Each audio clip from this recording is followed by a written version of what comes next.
it is my privilege to present our proposed city budget for 2018. This year, Chicago is on firmer financial footing than we've been in many years. Together, we addressed longstanding challenges within the city, overcame obstacles in Springfield, and confronted new headwinds from Washington. Chicago, however, has not let those headwinds shift us off course. We charted a better course for the city. We reaffirmed our welcoming city ordinance and our promise to dreamers. We redoubled our commitment to the Paris Climate Change Agreement, and Chicago was recognized as America's greenest city. We rejected the Trump Justice Department's blind eye to police reform and are moving forward with the reforms we initiated with the Obama administration. I want to recognize a lifelong Chicagoan who is leading that effort and welcome him back to the job, Superintendent Eddie Johnson.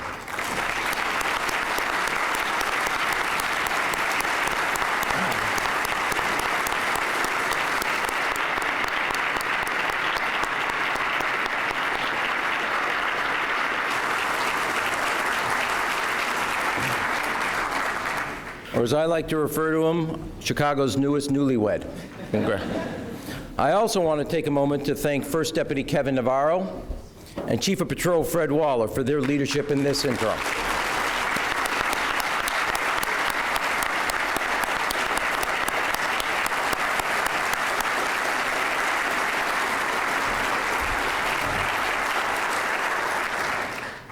This year, Chicago made lasting and historic progress in Springfield.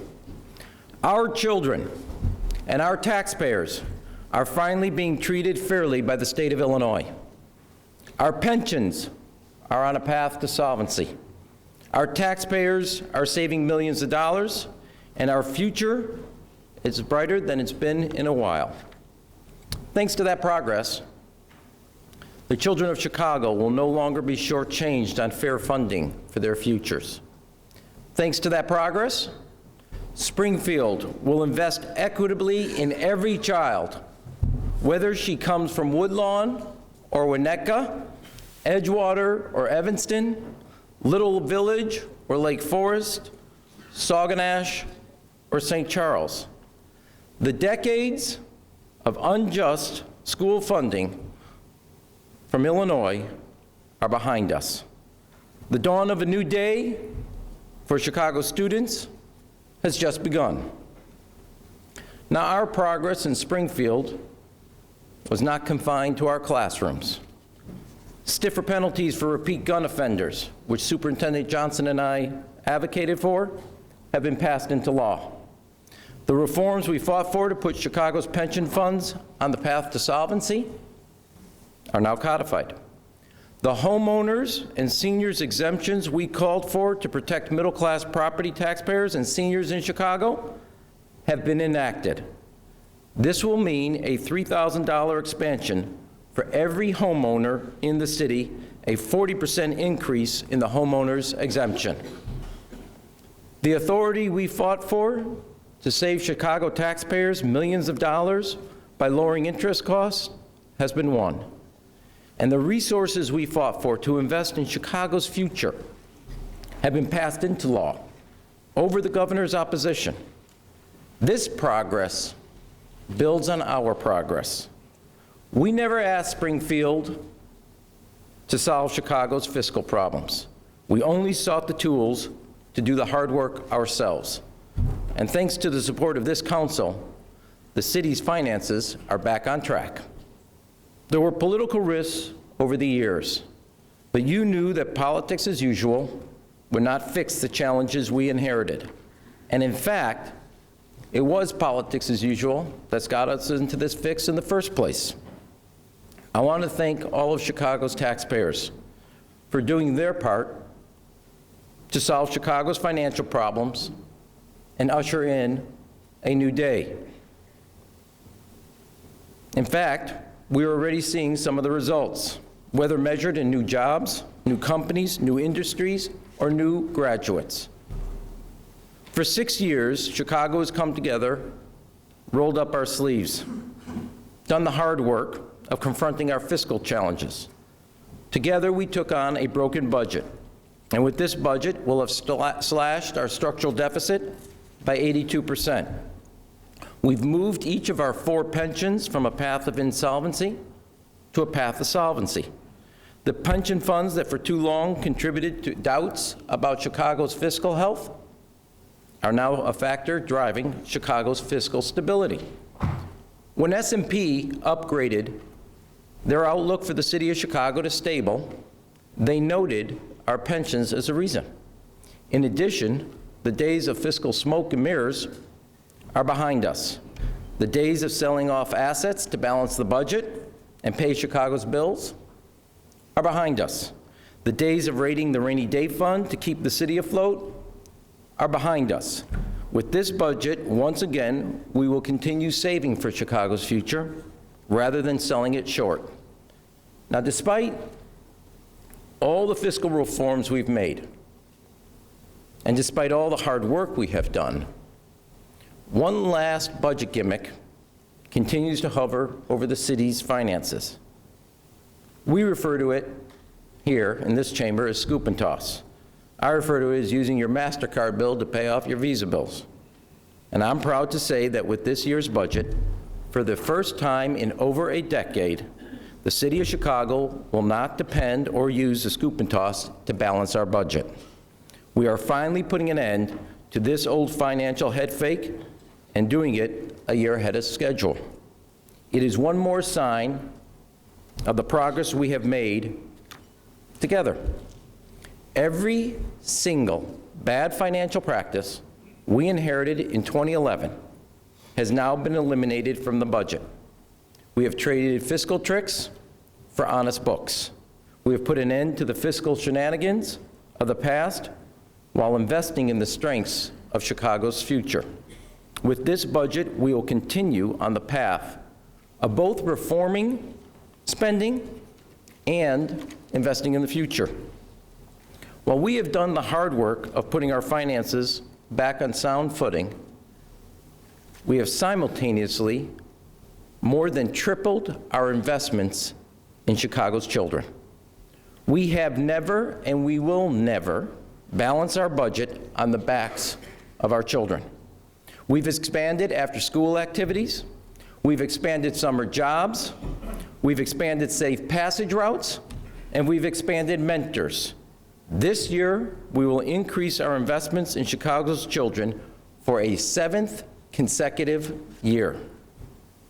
We can only make these investments in our future with confidence because we've addressed our fiscal challenges in the past with conviction.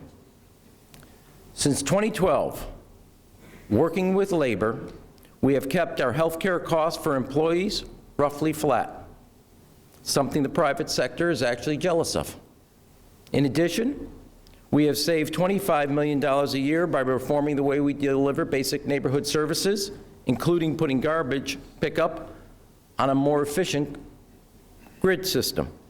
We've saved more than $20 million a year changing the way we purchase energy and by making our public buildings more energy efficient. Another $10 million a year was saved by changing the way we lease property. We must continue to build on this progress. We must never become complacent, never take our eye off the ball, and all of us must challenge each other to do better and continue to the work of stabilizing and fixing Chicago's finances. Creating stability in our fiscal outlook has always been in service of creating jobs, expanding the economy, and investing in Chicago's future. Now, this begins with the shared priority of public safety. We all agree the level of violence in some of our neighborhoods is totally unacceptable. Whether it is in your neighborhood or not, it affects Chicago. Therefore, it affects all of us. We simply cannot rest until every parent in every neighborhood is able to let their children go to the park, play on the sidewalk, or sit on the front porch, free the fear of gunshots. So our children remember the sound of laughter, not gunshots, and become familiar with laughter again. It's why we are infusing our police department with the manpower, the technology, and training to meet this challenge heads on. This budget puts more police on our street and gets kids, guns, and gangs off the street. We are adding nearly 1,000 additional officers to the Chicago Police Department. Just Monday, in Englewood, we announced 82 new officers graduating field training and were being deployed to neighborhoods across the city. In mid-November, another 84 officers will be deployed. In mid-December, 87 officers. In mid-January, 107 officers. In mid-February, 131 officers. In mid-March, 111 officers. In April, 99 new officers. Between now and the beginning of spring, 701 more officers will be deployed to neighborhoods throughout the city of Chicago.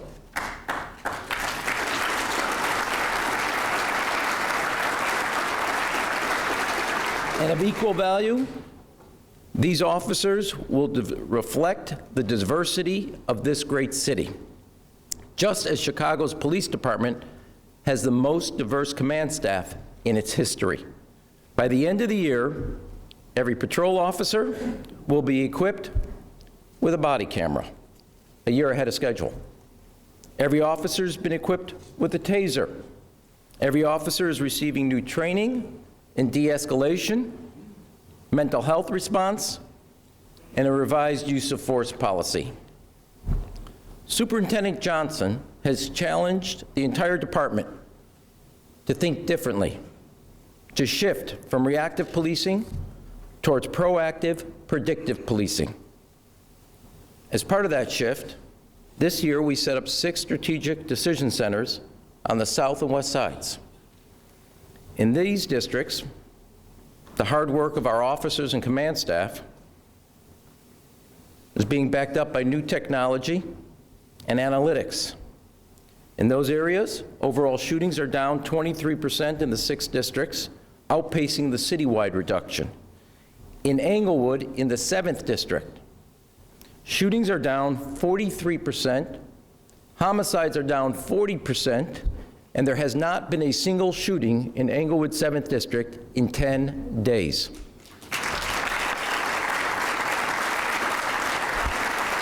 And we combine that with the Whole Foods and the Starbucks and the Chipotle, and with the new resources for 2FM and the community colleges, I see an inflection point in a day not far off in the future, that we as a city will not hear on the news stories about how few shootings there are in Englewood, but how many more graduates there are. We will see a day in this city where we will not talk about how many or how few homicides, but how many more new jobs, how many more new retail businesses, and how many new homeowners there are in Englewood. And that day, if we stay true, is not far off for all of us. But we have a lot more work to do. With this budget, we will expand this technology to 6 more districts, covering neighborhoods from Chicago Lawn to Pullman, Roseland to South Shore, Hyde Park to Belmont Cragen. New technology is important, but no technology, no body camera, no algorithm is stronger than the trust between officers and residents. Under Superintendent Johnson's leadership, the Chicago Police Department is on the path to earning the trust of every community in Chicago. I want to be clear. Community policing is a cornerstone of Chicago's police department. It's built on the foundation of trust. An individual who embodies this philosophy, practices every day, is Commander Dwayne Betts. He's with us today in this chamber. Commander Betts.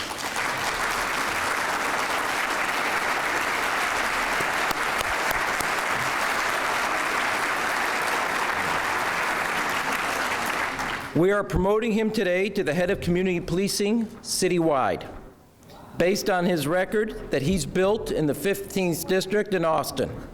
That would be amen from Chairman Austin. Those who know his work know he's earned this promotion. Now, I know, having sat in a number of meetings with him, with block club presidents, with restaurateurs, with pastors, this is a bittersweet moment for the people of Austin. But they are very proud of what Commander Betts has done in the Austin community. It is to have our goal for all of us to build the work on the area of trust and the bonds of trust. And there's one surefire way to undo it. It's to have residents who are scared to cooperate with the police. Residents who are forced into the shadows because of the actions of the federal government. And it is for that very reason that when the Trump Justice Department tried to force an unlawful false choice between community policing and Chicago's values as a welcoming city, we took them to federal court.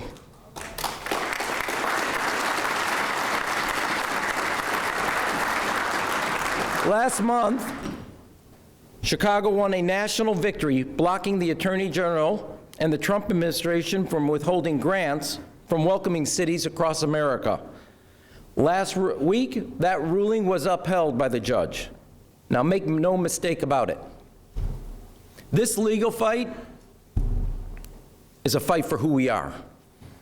It's a fight for what we believe in, and it is a fight that's far from over. But Chicago will stand our ground in defense of our values as a welcoming city to immigrants from around the world.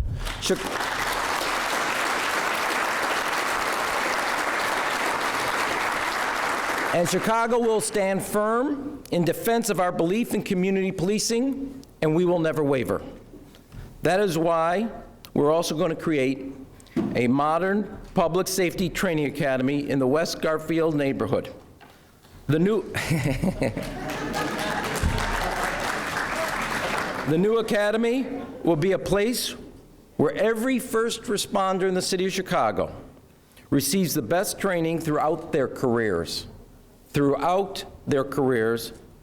not just up to graduation day. It will be a place to strengthen collaboration between police, fire, and OEMC, so the lessons of Paris, Las Vegas, and Barcelona can be practiced and perfected for the residents of the city of Chicago.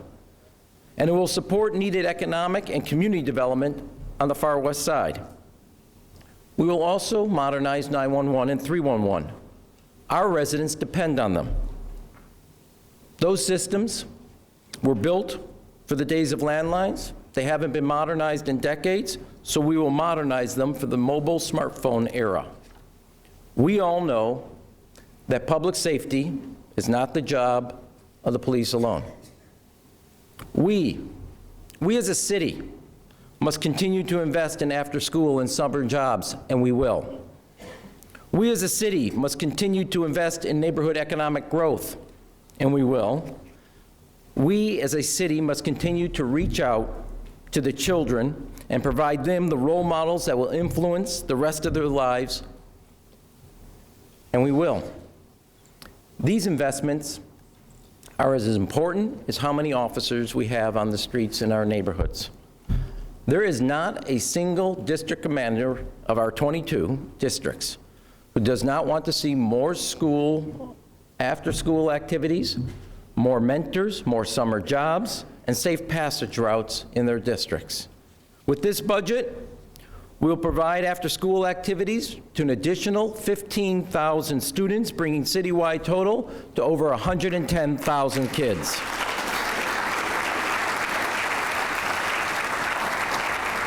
It is a testament to the power of what Maggie Daley started in 1991, when she inspired Chicago to look out for our children after school and ensure that every child has academic, athletic, or artistic activities that match their passion and also matches their potential.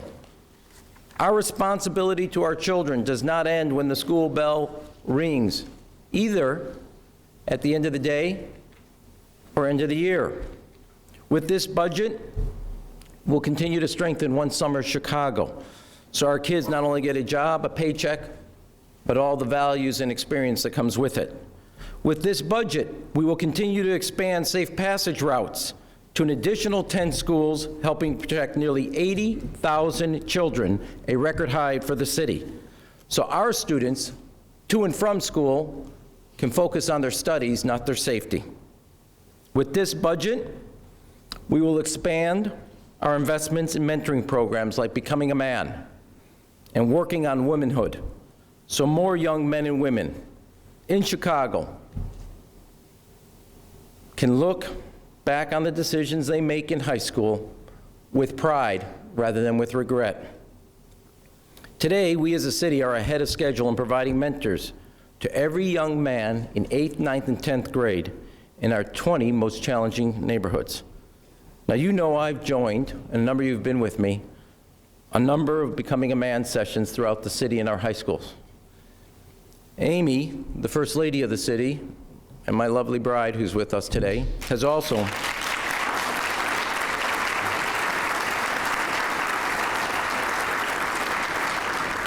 she has participated in numerous working on womanhood sessions across the city. You all know what a mentor does for a young man and woman. You know it as parents, and you see it in your children. For too many of our children, it is not possible. For too many of our children, they are overlooked, they've been cast aside, they're invisible, and worst of all, they've internalized that image in themselves. And I have seen in these sessions young men we would be proud of, who literally take that sense of being overlooked and find what's inside them, and that is the richest potential that we want for every one of our children. We want them to see, most importantly, that they have the character and the judgment to succeed. They are not invisible. They are our children. They deserve a chance just like our children deserve a chance. Now, I have been to many academies. I've asked President Obama in 2012 to go to Hyde Park Academy. I brought Theo Epstein to Hyde Park Academy. And you can see it in their eyes and you can hear it in their voices. And in the session I had Theo Epstein at,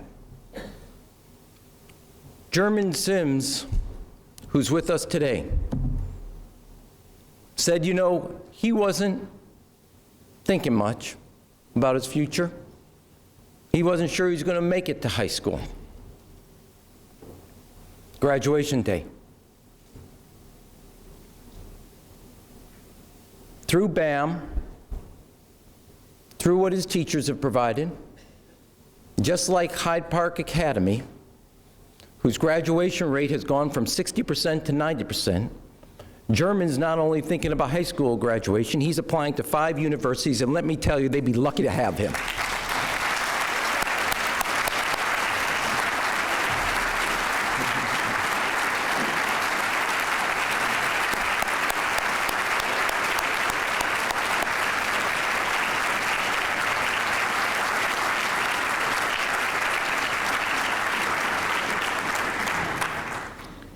German's progress is Chicago's progress. German's success is Chicago's success. German's future is Chicago's future, and it is worth investing in. 30 years ago, almost to the month, U.S. Secretary of Education William Bennett called the Chicago Public Schools the worst in America. Now, whether you agreed with this conclusion or not, it forced us to face up to a problem. Chicago students were being shortchanged. Chicago students were being held to lower standards. Chicago students and their futures were being underfunded. And the problem was never with our kids. Simply put, they were being overlooked and held back by a system that did not value their future. They were overlooked by a state funding formula that did not fully fund our schools.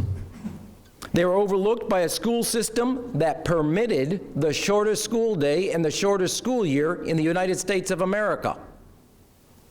They were also overlooked by a city that did not even provide universal full-day kindergarten.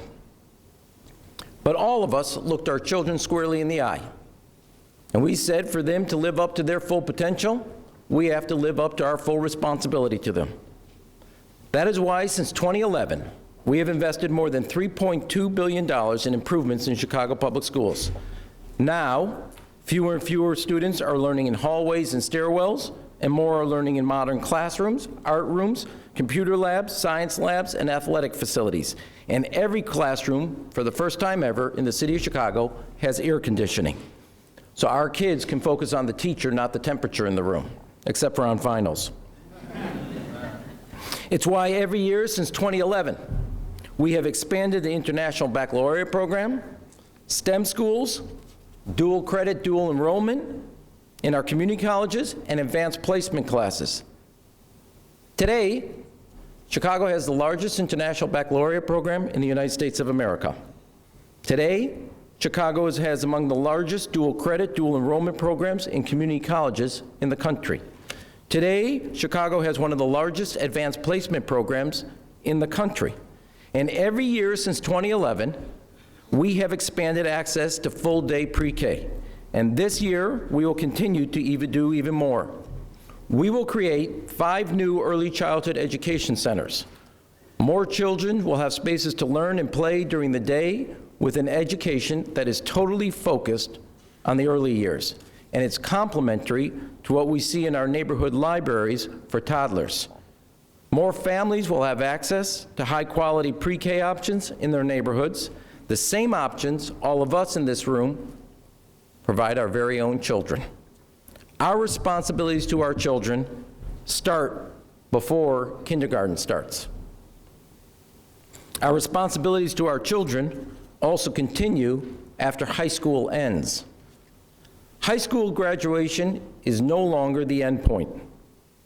It's a milestone along the road to success. New rules.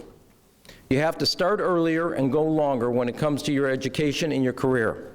That is why Chicago is modernizing our education system. We are moving from the old 20th century kindergarten to high school system to what the 21st century requires, a pre-K to college model. So our students, our children, can compete and win in the 21st century. The economy of tomorrow requires a post-high school education. So our educational commitment today must reflect that necessity. It's why Chicago was the first big city in America to make community college free if you earn a B average. The Chicago Star Scholarship is also the only publicly funded scholarship that is open to dreamers. And 20 universities in Chicago and Illinois now offer a discount on your 4-year degree if you keep that B average in community college, the only city and state to do exactly that in the country.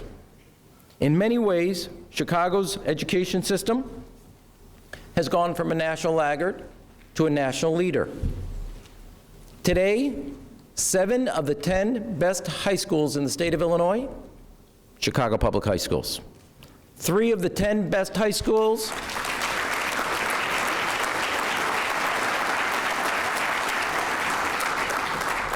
Three of the 10 best high schools in America, Chicago Public High Schools. Chicago's graduation rate has grown 3.5 times faster than the national average for the last 5 years. It has climbed from 56% in 2011 to 77.5% last year. I want you to think about that for a second. A short time ago in Chicago's public schools, we were averaging about 1 dropout for every graduate. Now, according to the University of Chicago, nearly 9 out of 10 CPS freshmen are on track to graduate. 9 out of 10 versus 1 for 1. I want to thank all the parents, the principals, the teachers, and the students most of all for all their hard work and progress. You're making this city very proud. And also a new study by the University of Chicago, just released last week. They found that 4-year college enrollment by CPS graduates now matches the national average and leads New York City, Dallas, and Los Angeles. And when Chicago students get to college, more of them are well prepared. Why? Because we are well on our way to ensuring that half of all high school graduates earn college and career credit while they are in high school. Those students are more prepared for the rigor of college when they get there, and the good news for their parents, they don't have to pay for that credit when they get there. They also save money. Because Chicago's been willing to invest in our young people, invest in our future, and address our long-term fiscal challenges, businesses have shown the confidence to hire in Chicago, move to Chicago, invest in Chicago, and start up in Chicago. We are generating jobs and growth, not just in one part of Chicago, in every part of Chicago. In neighborhoods like in Pullman and Alderman Beals Ward. This January, we'll cut the ribbon on the new Whole Foods Midwest Distribution Center. It's moving to Chicago from Indiana. It's creating 150 jobs on day one, with more to come. It follows in the footsteps of other major suppliers that have moved to Pullman, including Method, Gotham Greens, and all of this builds on Pullman's new designation as a National Historic Destination. In neighborhoods like Pilsen in Alderman Solis's ward, where Preferred Freezer invested $45 million in a new facility, creates new jobs in the community, and supports businesses across the city of Chicago. Another sign of the economic vitality and vibrancy of the Pilsen neighborhood. In neighborhoods like Hegwish in Alderman Garza's ward, where a new rail car manufacturing facility is bringing 370 new jobs, building a modern train cars for the CTA, and that's the first time rail cars will be built here in the city of Chicago since Pullman closed in 1983.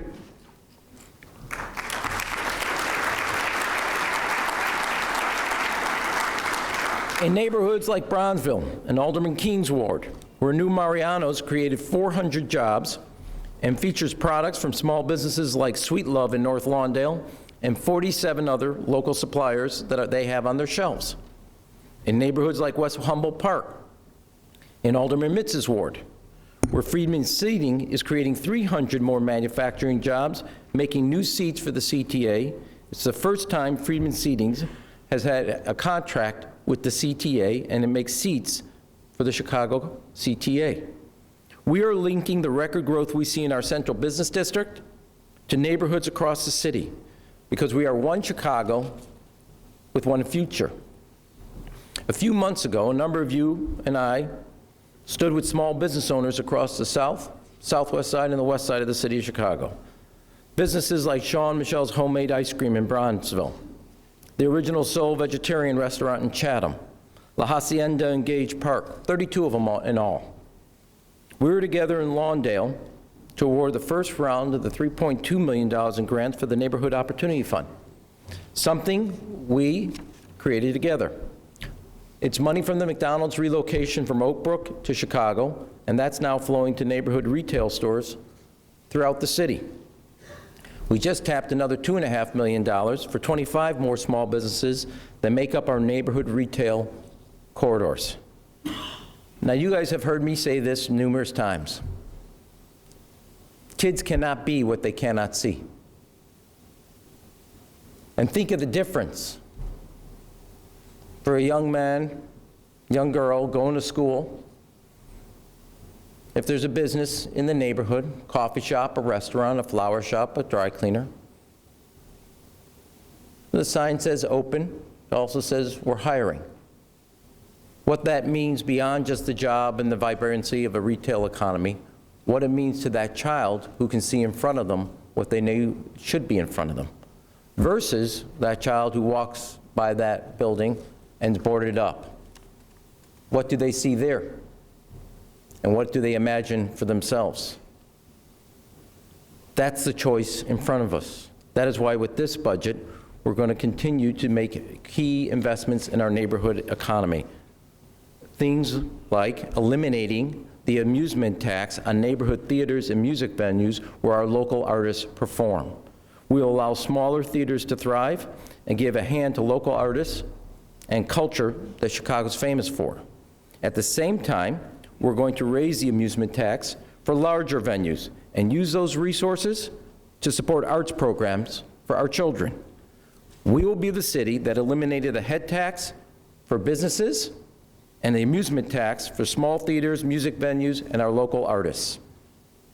To create more jobs and the conditions for more retail businesses to thrive, we must continue to invest in transportation at every level, from modernizing the CTA to paving more roads and bike lanes.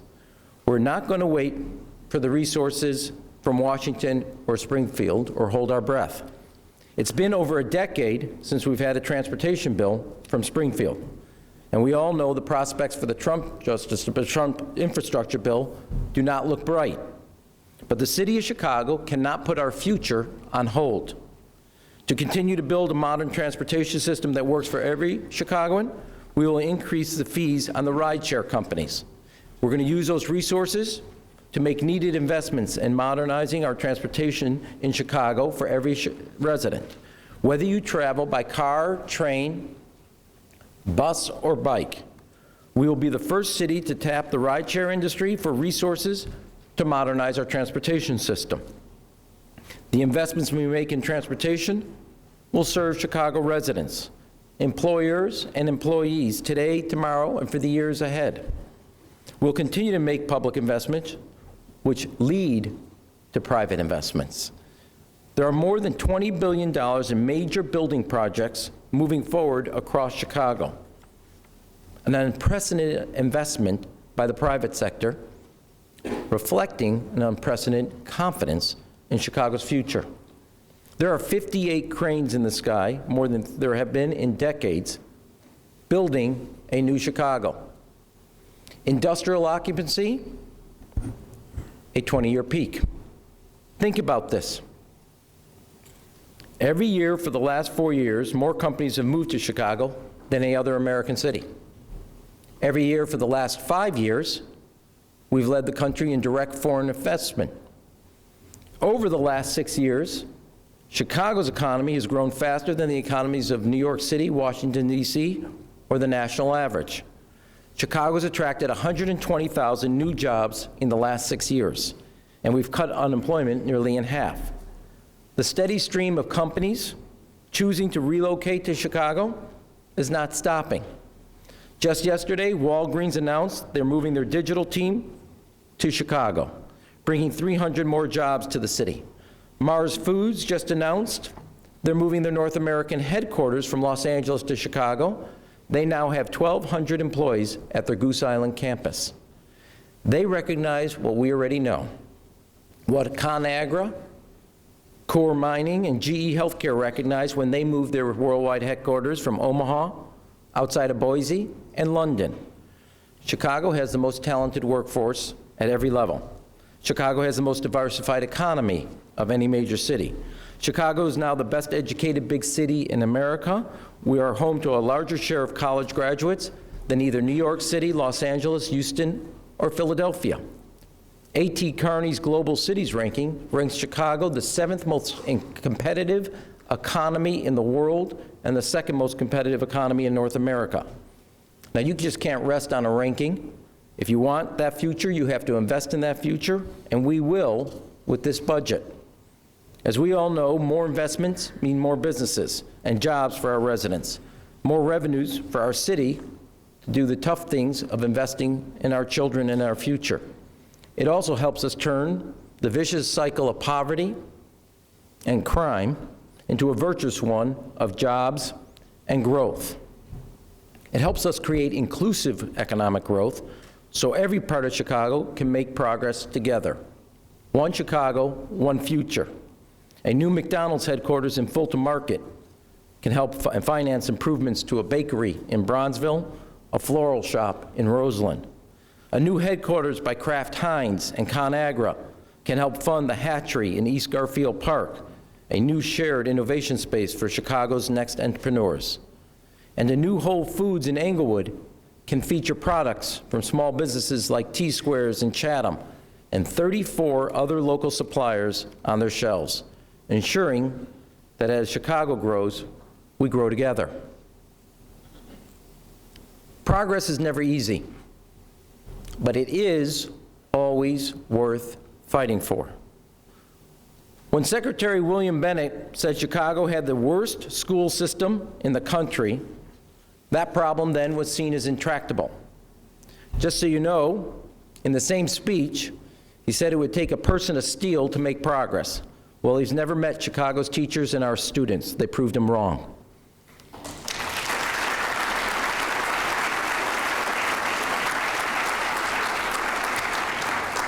Today, Chicago leads the country of urban school systems in academic growth. Chicagoans did what we always do. We showed that progress is possible. We rejected conventional wisdom that said improving our schools was hopeless. Chicagoans have always risen to overcome any obstacle. Chicago is the city that rose from the ashes of a fire to not only build and rebuild, but invent the modern skyscraper. Chicago is a city that reversed the flow of a river and became the capital of commerce in the century known as the American century.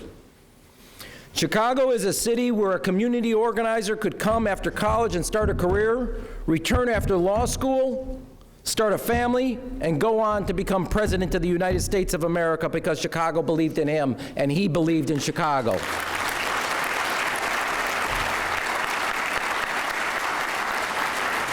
Every time Chicago confronts a challenge head-on, we come out on top. We rewrite the rule book. So why I'm convinced that we will rise to meet the challenge of gun violence in our city. That process is already underway. It won't happen overnight because the problem was not created overnight. It will take on a continuing commitment from all of us in this room and all others across the city outside this room. This budget reflects that commitment. Make no mistake about it. Rising to meet the challenge is what Chicago does. We reinvent, we reinvest, we reimagine what is possible, and then go about making it a reality. Back in 1883, Mark Twain, when he visited Chicago, made this observation: "It is hopeless for the visitor to try to keep up with Chicago. She outgrows his prophecies faster than he can make them." With this budget, we can build on Chicago's long and legendary legacy of growth. With this budget, we can increase investments in public safety, public education, and quality neighborhoods because we have been disciplined about our public finances. With this budget, we can work towards a brighter future for all the residents who live here today, all the immigrants from around the world who still see a beacon of hope here, and all the children and young adults who are growing up here and will inherit the great city we call home and love. Thank you, God bless you, and God bless the city of Chicago.